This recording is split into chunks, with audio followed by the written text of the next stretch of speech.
Good morning বন্ধুরা, আমি সঞ্চিতা তোমাদের কাছে চলে এসেছি আরও একটি নতুন ভিডিও নিয়ে। আর সমস্ত আকাশে বাতাসে ফুলের মিষ্টি গন্ধ, পাখির কলতান আর মিষ্টি গন্ধে চারিদিক যেন ভরে আছে।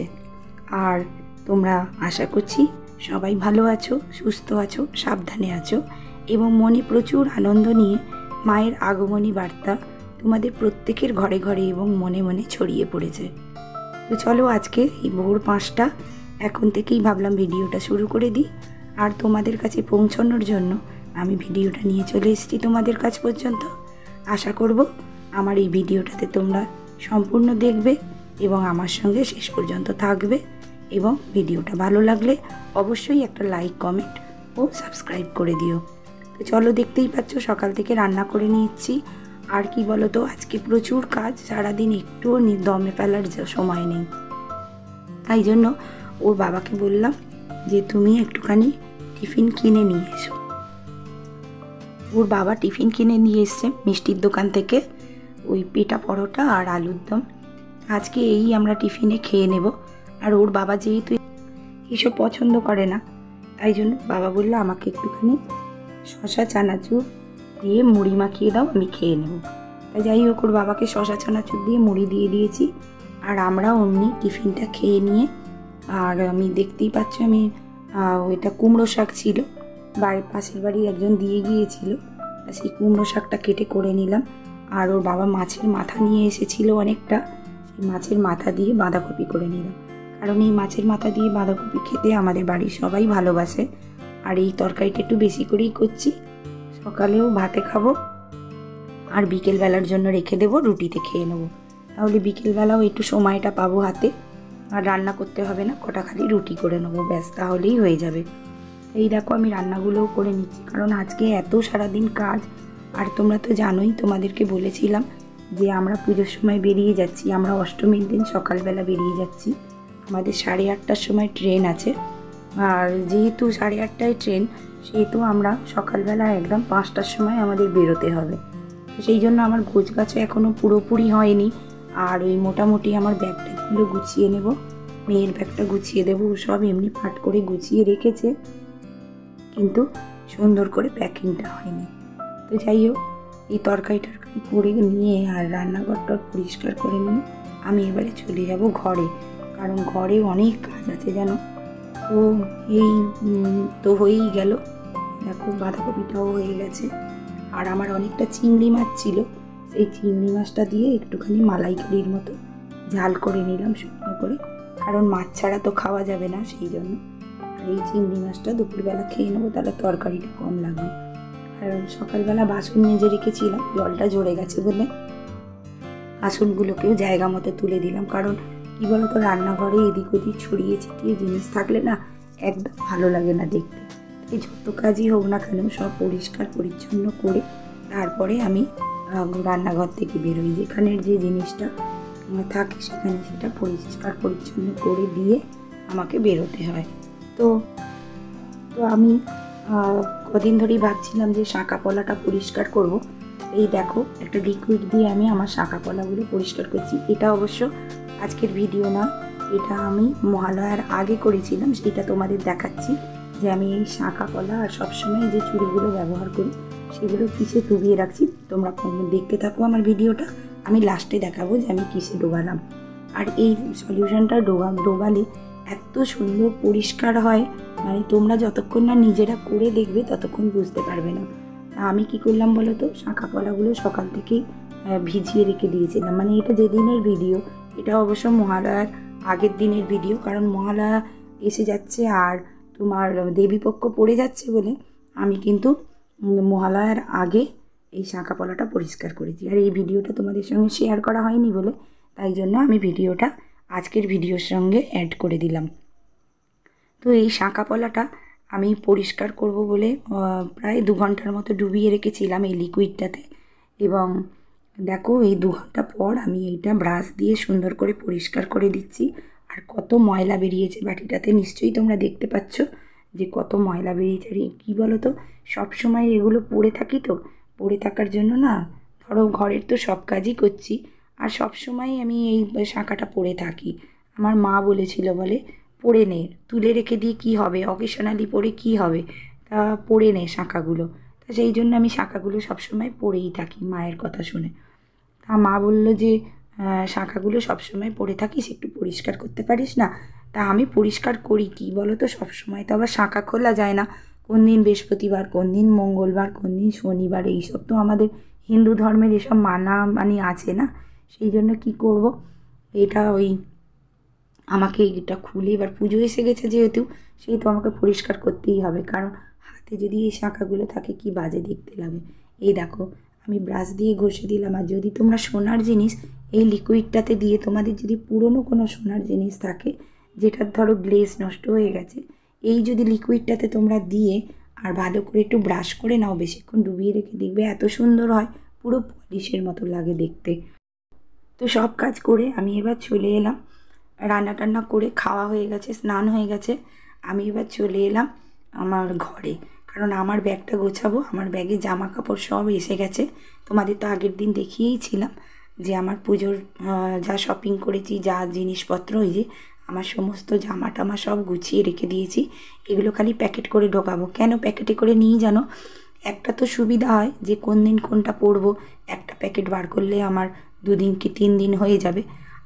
আরেকটা সুবিধা কি হয় বলো তো, এই ব্যাগটা না আমরা একবার খুব মানে ফ্যাসাদে পড়ে গিয়েছিলাম। কী নাম যেন, একবার আমরা দার্জিলিংয়ে ওই সাইডে বেড়াতে গিয়েছিলাম, আর সেখানে এত বৃষ্টি হয়েছিল, আমাদের ব্যাগের সমস্ত সব ভিজে গিয়েছিল, আর একটা জামাও আমরা পরতে পারিনি জানো, পুরো ভিজে গেছে। আর সেই গাড়ির জামা পরে 2-3 দিন আমাদের কাটাতে হয়েছিল। আর এই যে শীতের জায়গার কি হয় বলো তো, ও তো শুকনো হতে চায় না, যে আমি যে জামাটা শুকনো করে আবার পরবো সেটা তো হয় না। এবার আমাদের গাড়ির প্রত্যেকেরই ওইরকম হয়। আর দার্জিলিংয়ের দিকে কি করে বলো তো, গাড়ির মাথায় তো লাগেজগুলো তুলে দেয়, আর গাড়ির মাথায় কি বলো তো, লাগেজগুলো তুলে সব বড় প্লাস্টিক দিয়ে মুড়ে দেয় ওরা। কিন্তু ওখানের বৃষ্টির মাপটা এতটাই থাকে, আর ওদের যে গাড়ির মাথায় কাগজগুলো থাকে মানে প্লাস্টিকগুলো থাকে, সেগুলো দিয়ে জল সোপ করে ভেতরে। আর এতটাই ছোট যে ভালো করে কাভার হয় না লাগেজগুলো। সেই কারণে কি হয় বলো তো, ভিতরে সব জল ঢুকে গিয়ে জামা কাপড় ভিজে যায়। সেই যে আমার একবার শিক্ষা হয়েছিল, তারপর থেকে কিন্তু আমি আর এমনিতে জামা কাপড় নিই না। আর এমনিতে জামা কাপড় নিলেই সব ভিজে যায়। যদিও আমরা এদিকে যেখানে যাচ্ছি মানে হায়দ্রাবাদ, এখানে হায়দ্রাবাদ তিরুপতিও তোমাদের সঙ্গে তো শেয়ার করাই হয়নি।